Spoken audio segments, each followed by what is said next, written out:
Hey guys, Mike here. So today I want to talk about SOFI stock. Obviously it sold off after earnings late last week, but I wanted to dive deep into the earnings. I wanted to listen to the CEO on the earnings call, and then I wanted to listen to him in some other interviews to gather as much data as I could before I put this video out. And so I'm going to give that all to you, and basically what we're going to do is simple. We're going to hit the highlights real quick, the good stuff that most people know about. But then number two is going to be the loss, like the massive loss they reported, because this is being so misunderstood and people just aren't understanding what makes up that loss and why analysts got it wrong. Three, we're going to go over this bank charter and how much money that's going to save them and their customers, because the CEO talked about that in depth. And four, we're going to talk about the life cycle and what makes SOFI different, okay, and what I'm looking at when I look at SOFI stock for the future and what sets it apart from everybody else, okay? And so let's go ahead without wasting any more time and get right into this. And so starting off with the good stuff, we got member growth up year over year by 113%.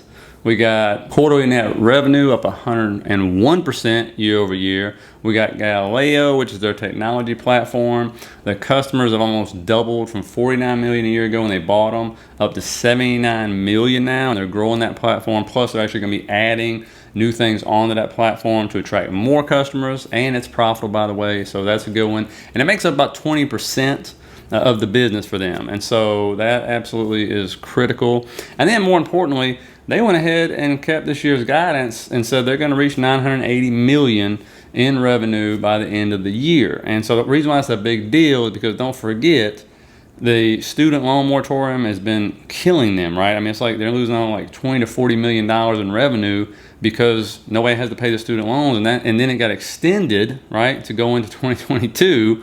And so that tells you for them not to guide down, that lets you know the other parts of the business are actually picking up the slack for those, because, you know, not only are people not paying their student loans, guess what else they don't have to do? They don't have to refinance them, right? And so that's hurting them in that part of the business, but the other parts of the business have picked it up, so they didn't have to actually downgrade their outlook for the rest of the year. They're still aiming for 980 million or more. And so that's the good things to look at. Now, the second one is this loss we keep talking about, okay? That's the big one. Everybody saw this massive loss, and their CFO did a great job of actually explaining this and understanding that, one, this is a SPAC, right? Remember, everybody keeps saying, no, IPOE was a SPAC. Yes, you're correct. It is a regular stock now, but it's never going to be a regular stock, at least for the first year, because a company that comes public via a SPAC merger is totally different than an IPO, a traditional IPO, or a direct listing, right? You have to worry about warrants. You got your PIPE investors and other such things you're going to have to incur when you come public that the others really don't have to worry about. And so, especially since April, when the SEC, I believe it was in April, said you have to account for warrants differently. And so that's really hurt the SPACs that have been merging after April. You know, these are things that Virgin Galactic, DraftKings, all those other ones didn't have to worry about. Well, now they have to reaccount for these warrants differently. It makes their financials look like crap, to be honest with you. That's a kind accounting word I'm going to use, but, you know, that's what it is. And so, like the CFO explained, one, as you can see right here, you got these warrants which had to be reclassified, and because of that, remember, this is a non-cash charge, okay? So it has nothing to do with SOFI's actual operations itself, but because of the reclassification, the warrants accounted for 40% of the reported loss, or an estimated $71 million in the second quarter, just because of reclassification of the warrants. And the other thing you got to look at, which was a big part of the loss, was SOFI's remeasurement of its valuation allowance last year in connection with the deferred tax liabilities related to the Galileo acquisition, decreasing the metric by 99.8 million. And like it says right here, a valuation allowance is an accounting reserve that is created to offset a deferred tax asset, which is essentially used to pay future taxes.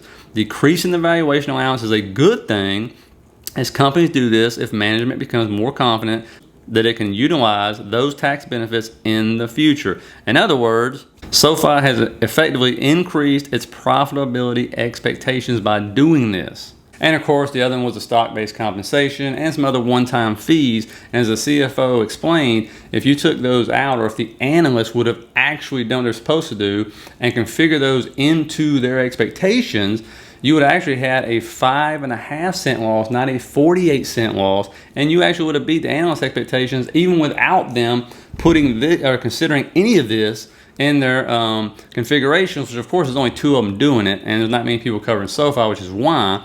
But as time goes on, the hope is analysts will understand the stock better when they come up with their expectations. And of course, we want to worry about these one-time fees and things like this, as far as having to reclassify the warrants. And so also, as explained right here, I'm not an accountant, but it's a good thing that they actually remeasured the valuation allowance when it comes to the tax liability for the Galileo purchase. And so that's actually something in the future they'll be able to use. And so that is a good thing. But this is something that it kind of went misunderstood. People just saw the number, freaked out, boom, sold. That was it. And so, you know, that's what I really want to explain. If you take anything away from this video, take that away.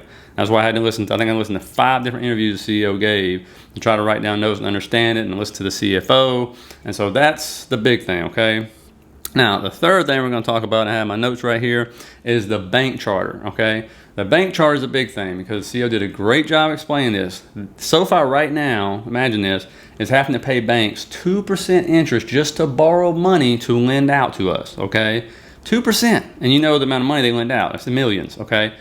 And so if they can get the bank charter, which he says everything's on track right now, you just got to jump through a bunch of hurdles. But if they get that bank license, then they can take that 2% completely out. They don't have to pay that anymore. And they can lend out their own money that they already have, okay? Now, they can take that 2% as he explained and keep it all, which is a lot of money for them, right? Coming in. Or they can give the customer better rates, attract more customers by doing that, or do a hybrid and do both, right? Keep maybe 1%, hand another 1% out to the customers to try to attract future customers. And so that's huge just in itself. Just getting the license, you're talking about 2% expense gone, right? Because now you don't have to pay these banks 2% to borrow all that money, okay? So that will be huge for them. He has no idea what the timeline is. And you know, like I said, he's at the government's mercy, right? They give him a list of things they have to keep doing. They do it. They hand it back. They go, great, good job. Now do this. And so he says, you know, it looks like they're on track to get it, but, you know, you just have to wait and see. And the government doesn't exactly move fast. So, you know, we'll see on that. So that's big. The fourth thing I want to talk about, though, was the life cycle. And this, to me, I want you to look at this right here. This is what makes SoFi different, even when I first talked about them a long time ago, is this page right here, which I showed you from their investor presentation. As you can see, it's a one-stop shop for all, right? I mean, you got the investments, you got the personal loans, you got the credit cards, home loans, student loans, savings accounts, checking accounts, all that good stuff. And so to me, what makes them different than any other fintech out there is the fact that it is a one-stop shop, right? And so imagine this, if you go through the life cycle, they target younger people, right? Especially college people and up. So probably from 18 to 30 is their really core group. And so what happens when you get 18? What do you usually do when you go to college? You usually go to college, first of all, right? Need student loans. You end up getting a credit card. You get you a checking account, maybe a savings account. And nowadays, you do something I didn't do when I went to college. They actually do investment accounts. So who has all that? SoFi has all of that.